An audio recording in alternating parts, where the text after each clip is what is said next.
De Jésus-Christ, c'est une grâce du Seigneur d'être dans sa présence. Beaucoup auraient voulu avoir cette faveur. Beaucoup sont dans des hôpitaux. Beaucoup sont déjà dans la morgue. Beaucoup sont déjà enterrés. Mais toi et moi, Dieu a fait que nous puissions être comptés parmi les vivants. Quel privilège! Nous ne méritons pas mieux que les autres. Mais c'est une grâce de Dieu. Nous allons prendre nos Bibles, bien-aimés. Tous ces mois, nous allons parcourir comme un thème merveilleux que j'ai intitulé « La présence de Dieu ». On peut tout te priver, mais qu'on ne te prive pas la présence de Dieu. Tu peux tout avoir, mais si tu n'as pas la présence de Dieu, tu es malheureux. Tu peux avoir une position élevée dans le gouvernement, dans ton entreprise, dans ta famille. Mais si tu es privé de la présence de Dieu, tu es rien. Amen. Soyez bénis par la présence de Dieu. La présence de Dieu, c'est la plus grande bénédiction qu'un chrétien peut désirer. Quand tu as Jésus, c'est une bonne chose. Mais quand il est omniprésent devant toi, c'est une grâce. Amen. Nous allons prendre nos Bibles. Nous allons prendre note. Nous allons parcourir, comme je disais, la présence de Dieu.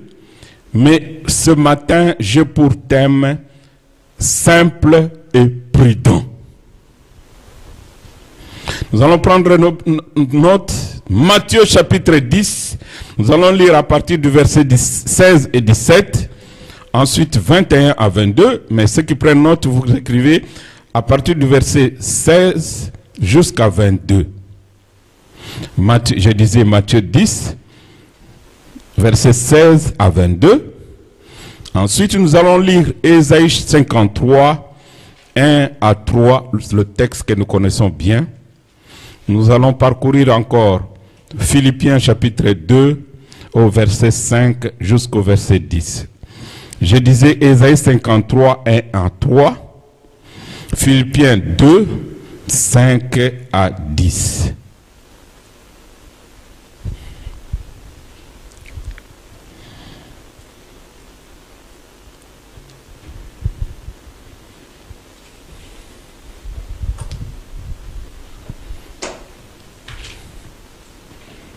Est-ce que nous pouvons nous lever maintenant pour honorer la parole de Dieu? Même les enfants, tout le monde debout s'il vous plaît, on va écouter la parole de Dieu. Quand Dieu parle, il faut l'honorer. Puisque notre Dieu, il est plus qu'un président de la République, il est plus qu'un roi. Le Dieu que nous prêchons, il est plus qu'un roi, il est plus qu'un président de la République. Amen.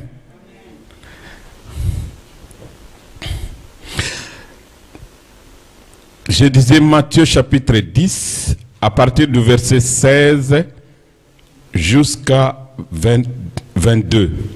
Mais je vais lire deux versets qui sont vraiment, à travers lesquels nous allons commencer à travailler sur ce thème simple et prudent. Amen. Je lis au nom de Jésus. Voici, je vous envoie comme de brebis au milieu de loups. Soyez prudents comme des serpents et simples comme des colombes. Alléluia. Est-ce que vous suivez la lecture? Voici, je vous envoie comme des brebis au milieu des loups. Soyez donc prudents comme des serpents et simples comme des colombes. Mettez-vous en garde contre les hommes, car ils vous livreront aux tribunaux et ils vous battront des verges dans leur synagogue. Je vais au verset 21-22. Le frère livrera son frère à la mort, le père son enfant, et les enfants se soulèveront contre leurs parents et leur feront mourir. Vous serez haïs de tous à cause de mon nom, mais celui qui persévérera jusqu'à la fin sera sauvé. Parole du Seigneur. Nous allons maintenant lire Ésaïe chapitre 53.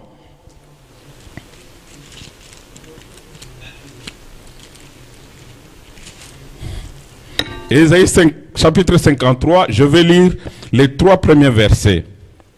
Je lis au nom de Jésus. Qui a cru à ce qui nous a été annoncé et qui a reconnu le bras de l'Éternel? Il s'est élevé devant lui comme une faible plante, comme un rejeton qui sort d'une terre desséchée. Il n'avait ni beauté ni éclat pour attirer son regard, et son aspect n'avait rien pour nous plaire. Méprisé et abandonné des hommes, homme de douleur et habitué à la souffrance, semblable à celui dont on détourne le visage. Nous l'avons dédaigné et nous l'avons fait de lui aucun cas. Parole du Seigneur. Amen. Nous pouvons nous asseoir, s'il vous plaît.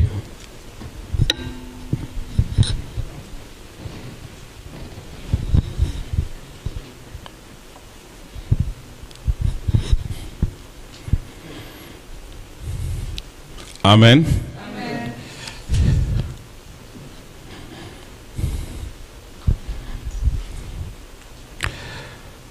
Je disais tout à l'heure que ce matin, nous allons parcourir comme sous-thème simple et prudent. Pourquoi le Seigneur Jésus dit à ses disciples, nous devons être simples et prudents? Jésus dit, après avoir appelé,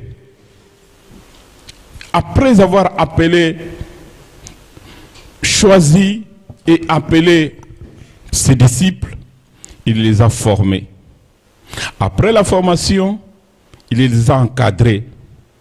Ensuite, il a prié pour eux, il les a envoyés. Mais en les envoyant, il dit une chose qui est très très importante. Il dit, je vous envoie comme des brebis au milieu des loups. Soyez prudents et soyez simples. Soyez prudents et soyez simples. Alléluia. Il dit, il y a le mauvais jour, il y a de mauvaises personnes, il y a aussi de bonnes personnes. Mais je vous demande une chose, d'être prudent et d'être simple.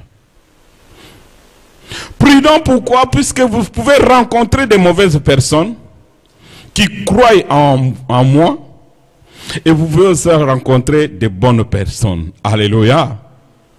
Mais comme vous êtes en mission, vous devez être prudent pour arriver à la fin de votre mission. Pour que l'ennemi ne puisse pas vous empêcher d'atteindre votre mission. Ensuite, il dit,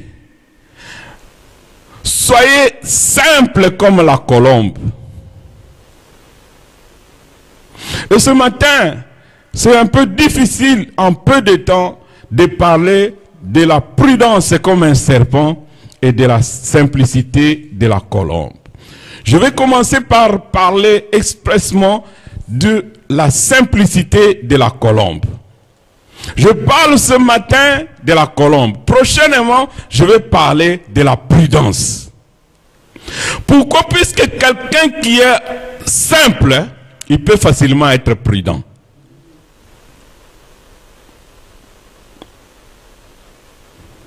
Pourquoi j'ai dit que je vais commencer par être simple? Puisque je me réfère à notre modèle qui est Jésus-Christ. Jésus-Christ, c'est le modèle par excellence de la simplicité. Il est né dans la simplicité. Il a grandi dans la simplicité. Il a exercé son ministère dans la simplicité. Il est allé à la croix dans la simplicité. Mais quand il est sorti du tombeau, il est sorti vainqueur. Alléluia. Je disais, il est sorti vainqueur. Jésus-Christ, c'est le modèle de simplicité. Mais il dit, soyez simples comme la colombe. La colombe, c'est quoi? C'est un oiseau. Généralement, il est blanc. Mais il y a des colombes qui ont aussi d'autres couleurs comme grises. Mais la plupart des colombes sont blancs. Alléluia. On dit une colombe, hein? Ah, la plupart des colombes sont blanches. Alors les colombes, ce ne sont pas des oiseaux qui sont toujours terre à terre. Ce sont des oiseaux qui volent. Et ils volent plus haut. Elles volent plus haut. Ce sont des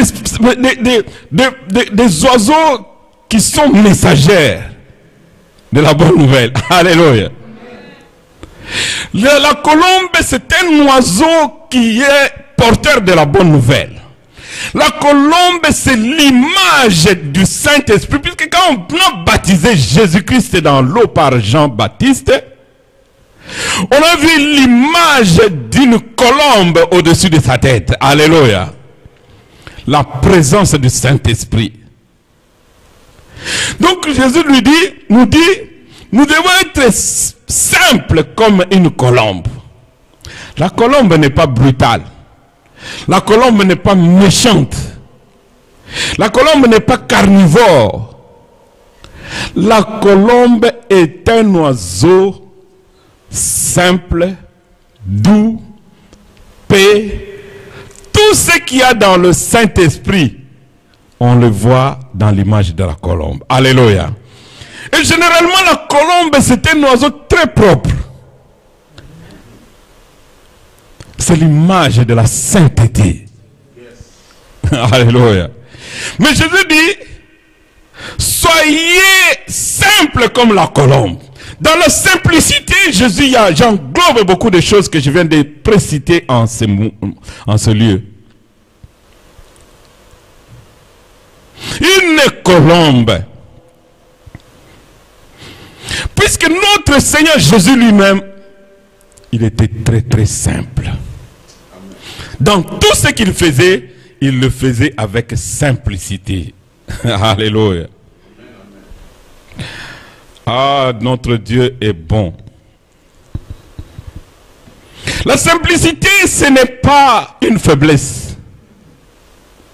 La simplicité, ce n'est pas, excusez-moi le terme, être idiot ou bête. Non. La simplicité de Jésus-Christ, c'est le dépouillement. C'est s'effacer. On te regarde et c'est comme si tu n'as rien, mais tu as quelque chose de grande valeur en toi. C'est ça être simple. J'aime bien donner l'image de mon beau-frère qui était un grand monsieur dans l'administration de nos anciens pays. Il a occupé beaucoup de postes. Mais quand tu le regardes, même quand il mangeait toujours simplement. Il avait toujours un petit licaillable qu'il mangeait toujours à côté, même s'il y a tous les repas. Mais le petit là qu'on a mis au feu, il ne peut pas manquer. Je ne vais pas dire la tribu, mais il ne manquait jamais. Même quand les chauffeurs sont dehors, même quand c'est son conseiller et son secrétaire qui venaient tout le matin à la maison, lui, il avait toujours son sac à madès avec ce petit-là. Il était toujours simple. On ne le voyait jamais dans de grands restaurants. Alléluia. Mais c'était un grand monsieur. Mais notre Seigneur Jésus, la Bible dit dans Ésaïe 53, qui a reconnu la main de Dieu? Il est né comme un simple homme. En lui, j'aime bien ça. La divinité de Dieu était en lui. Il avait toute la plénitude de Dieu. Mais quand on le voyait marcher, on dit, mais c'est un simple homme. Soyez simple, bien-aimés. Vous savez, la simplicité est une force. La simplicité est un don de Dieu. Le Saint-Esprit en lui, mais il était une force. Il exerçait son ministère en toute simplicité. Il passe à côté du cimetière, il y avait un homme possédé de je ne sais combien de démons qui avait pris pour domicile au cimetière. Déjà, un homme normal il ne peut pas dormir au cimetière. Même s'il est fou. Mais quand quelqu'un prend le domicile au cimetière, c'est-à-dire que ça dépasse le stade d'anormal. Alléluia. Mais Jésus passait à côté. Le monde du ténèbre a commencé à crier. Qu'y a-t-il entre toi et nous? Il n'avait rien dit, il n'avait rien fait. Alléluia. La simplicité de notre Dieu. Même quand il exerçait le ministère, il l'exerçait ça pour démontrer, comme nous le faisons les humains actuellement. Ils font tout pour démontrer. Ils font tout pour se faire connaître. Mais Jésus n'avait pas besoin de se faire connaître. Quand il guérissait même les aveugles, il dit, ne dis à personne. Mais actuellement, nous quand on guérit, le Saint-Esprit guérit à travers nous, quand le caméraman est distrait, tu vois comment les gens s'acharnent sur le caméraman. Tu as raté l'image. Il se fâche. Pourquoi? Puisque cette image-là va lui apporter quelque chose. Mais notre Dieu n'a pas fait ça. Je ne sais pas quel est le modèle que nous tirons. Notre Dieu, Jésus-Christ de Nazareth, faisait tout dans la simplicité. Alléluia. Bien-aimés, soyez simples dans la vie. Marchez dans la simplicité. Vivez dans la simplicité. Vous allez voir la gloire de Dieu. On n'est pas là pour défier qui que ce soit. La vie, ce n'est pas un défi. On n'est pas là pour démontrer quoi que ce soit. D'ailleurs, les gens qui démontrent toujours, ils finissent toujours par être confus. C'est tout ce que nous faisons, nous le faisons, le vouloir et le faire vient du Saint-Esprit. Nous ne savons pas prédire d'avance ce que le Saint-Esprit va faire, puisqu'il le fait à son bon vouloir. Alléluia. Soyons simples. Si nous voulons vraiment aller loin avec le Seigneur, nous pouvons imiter Jésus-Christ qui était vraiment simple. Sa simplicité était même dans sa propre famille. Quand vous lirez la parole de Dieu dans Matthieu, on nous dit, Jésus-Christ était resté dans le temple. Sa mère et son père sont venus pour le chercher. Ils ont cherché toute la route, ils n'ont pas vu. Ils ont fait demi-tour. Ils l'ont trouvé dans le temple en train d'écouter la parole de Dieu, de partager la parole de Dieu. Mais quand les parents lui ont dit, ah, notre fils, nous te cherchons partout. Il dit, je dois faire la volonté de mon Père. Alléluia. Après, il s'est levé. Lui qui était Dieu, il a suivi les parents. Alléluia. Bien-aimés, soyez simples dans la vie. C'est une force et une grande bénédiction. Quand vous lisez la parole de Dieu que nous avons lue tantôt dans Matthieu, un peu plus loin, on vous dira que dans le dernier temps, même les enfants se soulèveront contre leur propre père. Un frère se soulèvera contre son frère ou sa sœur. Il y aura des persécutions. Il y aura des calamités. Mais celui qui persévérera